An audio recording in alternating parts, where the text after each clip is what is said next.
So what you're telling me that we are more likely to die from our occupationally hazard jobs. We are least likely to get routine cancer screenings, least likely to get just routine checkups in general. We have a lower life expectancy. Heart disease affects us at a much early age. More likely to die from cancers that are preventable at a much earlier age because we don't get our regular checkups. If you had to think about why you have to dedicate a whole month to Men's Health Month, it probably could stretch to two. Just so you guys get an idea of just the significance of how healthcare, health disease has affected men or continues to affect men. And I'm your truly Dr. Pierre. Welcome to another episode of Medicine Mondays. And you're listening to this when it drops. It's the month of June.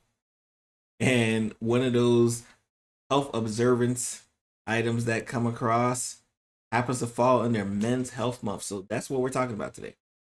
We are talking about the fact that what we die younger. We are talking about the fact that we die lonely, right? Lonelier, right?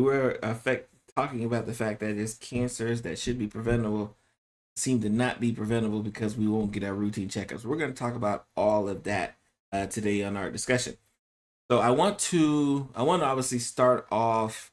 You know me, I like to start off kind of the personal, right? So I always talk about during my time as outpatient physician, which again was like 3 years, but it was so significant because it was the first time that I was the attending physician and I was kind of like the captain of the ship. Like I went from residency to becoming an outpatient attending physician where I was. So you have a scenario which happens quite often where I'm taking care of a spouse, mother, the grandmother, the aunt. I'm taking care of someone. And they invariably will say, "Hey, can you see my nephew? Can you see my husband? Can you see my brother? Can you see my son?" I'm invariably taking care of someone who has to say, "Can you see this male figure in my life?" Because I know if you don't see him, he's probably not going to see anyone. And that was a very common and recurring theme that I would deal with, during my time as a patient doctor. So I have this young gentleman, young because he was like 40. He was in his 40 early 40s. Now that I'm 40, he's definitely better. So you have this gentleman, early 40s, who has never seen a doctor because according to him, he is completely healthy. Obviously, I'm the skeptic. And I reply, I say, "Hey, if you're completely healthy, so how come you never seen a doctor?" But and he told me I haven't seen a doctor in about 10 years. Ooh, I started getting shuddering, but surprising. Not surprising at all. Because especially at age 25 to 35, you feel so invincible that you think you don't need regular check. You don't need to go see a doctor, especially if you're not feeling sick. Like that was mantra foundation of how a lot of men would end up in my practice 40s because in their 30s they thought it was too cool, or they just thought that because I wasn't sick, I wasn't going to stop work and doing what I do to get my regular checkup. So that happened quite often. So we have this man who hasn't seen a doctor in 10 years. He said he's perfectly fine because he feels fine. Now, in medicine, you know that there are a lot of people who feel fine, are very sick. And guess what? This guy in front of me comes back. He has uncontrolled blood pressure, and that was kind of we picked up right when he came to the office. He had uncontrolled blood sugar, cholesterol was through the roof. Like he had all of these mounting problems that occurred almost immediately in his eyes. Now, obviously, we know that you don't just wake up and you get cholesterol. That's something that grows over time. But here he was thinking, "Hey, I was good before I saw this doctor." That's what they're thinking. I was good. I had no problem before I saw this doctor. Now all of a sudden I gotta take like 4 to 6 different medications, control the diabetes, control the blood pressure, show the cholesterol. I gotta take all of this. No, I'm out of here. So you tend to now. Fortunately, he wasn't right. Fortunately, and I think the big reason why is because his family member brought him here. So his family member said, "You are going to see Dr. Pierre." I love. So I think he that compliance was almost forced upon him. Fortunately, it was because I was able to hold him off going into dialysis. I was able to at least for the 3 to 4 years I was taking care of him, at least was able to prevent strokes, get a much better control on the blood sugar. So I was able to do some things that you can't do those things. Guess what? If you're not going to get checked up, right? So that kind of leads to why we're here, right? We're here because it's June, it's Men's Health Month. Really, we're here because there's so many different aspects of our healthcare that are affected strictly by the gender that we hold. Right? Strictly by the gender that we hold has a slew of health problems that one gender doesn't have, and it just is what. So I want to let's give some thoughts, right? Let's and I talk about and I kind of lead into our first section, the importance of preventative care. It is not just a buzzword, not a buzzword. We understand just how significant it is if you go and get those routine checkups, the routine blood work. We know how important it is. Why? Because we see the end of the spectrum. I tell patients all the time, especially because I do inpatient medicine, long-term care medicine, is that I typically see the end of the spectrum where a lot of patients never see themselves. Like if you ask a patient, do they see themselves being in an ICU, being in a long-term care center, with a trach and a peg feeding? No one sees themselves like that. But what happens is that when they don't put the prerequisite work to prevent it from, obviously not everything's when they don't do the preventative work to prevent it from happening, you're almost setting yourself up for a recipe for a disaster. So important to get your preventative care checkups done. I always talk about getting it scheduled around my birthday. In my mind, I know, hey, birthday's coming.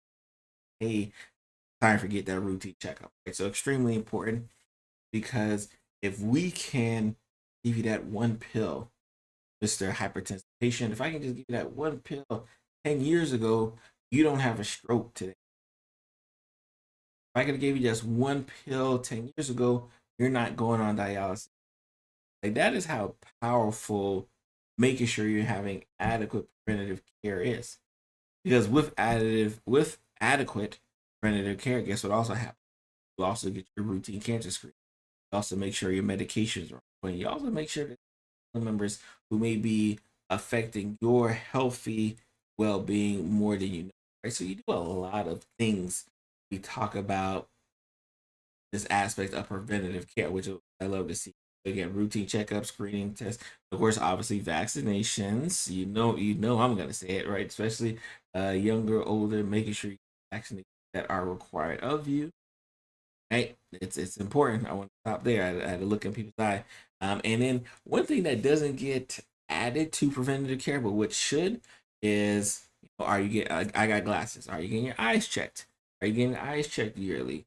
Are depression scales? Like there's so many different things that even going to the dentist, right? There's so many different things that can be tied into preventative care that we can't allow it to fall by the wayside, which for a lot of people it does. For a lot of people, you start talking preventative care, they think primary. Oh, I already have a primary. Practicing preventative care is an extremely important choice that we have here, right? So our second section, especially for Men's Health Month, is physical health and wellness. I think this makes all the sense in the world. We know that a sedentary lifestyle is a recipe for disaster. Sedentary lifestyle increases heart disease, increases your risk for stroke, increases your risk for going dialysis, right? We know that because we know that if you have a sedentary lifestyle, probably not taking your medications as appropriately as possible, not getting the exercise, definitely end up having to deal with the end stage effects of about. So definitely important to understand health and wellness. Nutrition, I think, is self-explanatory. Making sure you're eating well, making sure you're eating the stuff you need to be, and focusing on the weight management aspect of it, because we know obesity again favors men. Like if you're thinking, whether you're listening to this podcast, watching me on the video, and you're wondering, hey, something that could better my existence, right? Like it's making sure that you're more physically active, making sure that you're attending, making sure you're getting your routine screenings. These are all little cheat codes that we tell you to try to help you live as long as possible. Let's talk about the mental health aspect. All right, so we talked about preventative care, talked about physical health and fitness, the mental health. Being a man, tough. Being a man is tough. How many of you grew up hearing the phrase, be a man, boys don't cry? Like there's certain things that have been ingrained in our heads, so that when we get older, we don't know how to deal with the stress that on us, right? Because guess what? Anytime stress was there, we quickly got rid of it. Some moved your weight. Something happened where you weren't able to tackle on that stress head on. So understanding that as we get older, as we get adults, guess what? Those same depressive symptoms still occur. Those same anxiety related symptoms still occur. Those same issues, PTSD, still occur. So it's important to focus that. And I've said this in plenty, where there's financial health, there's spiritual health, mental health is such a significant pillar in our environment to get better, right? And you turn on the TV, lots of things out there that will stress you to the fullest. So understanding that you need to have a better mindset to want to be able to block out the distractions in the way and be able to focus on what you need to focus on, who you need to focus on. I think it's a beautiful thing. Right? So again, stress management, depression, anxiety, of course, suicide awareness. We know that men who we know men who attempt more commit more, right? As far as suicide is concerned, important to understand. And then substance use and abuse. I didn't know where to put this at, but I'll just throw it under mental health. Drug use, alcohol use, prescription drug use, whatever the use is, you cannot be the best person you. Whatever that you is, you talk to the coach after the games, and you're a coach there. Whether on yourself, you're getting solo work, like whatever that thing is, you need to understand, right? You need to understand that substance abuse occurrence or blockage is so extremely important for your mental health, which again trickles up to your overall being. Sexual health is a big one, and the reason why I like that this is separate. The amount, again, story time, the amount of patients I would have where, I could be talking to them for 10, and I'm talking about male patients, 10, 15 minutes. And then I try to leave the room. Is, hey, doc, wait 1 second. So the wait 1 second typically has to deal with my patients saying, hey, doc, by the way, that first complaint I had wasn't really it. Having some issues in the sex department, erectile dysfunction. So quite often, not patients will come to see me, and they have BS reason, again, the men, BS reason why they really come to see me. But the reason why they really want to see me is they're having some erectile dysfunction issues. Because it's two things, and I've said this on record plenty of times. There's two things that will get a man to come to the office, right? One is a family member saying, you better go get that doctor's checkup, or I'm going to pop in the room with you. Two, some sexual dysfunction. Man is having sexual dysfunction, they will make their way to go see the primary care, right? And we, as primary care doctors or doctors in general, we have to make sure we are taking advantage of that we experience with the men, right? Because men will avoid like.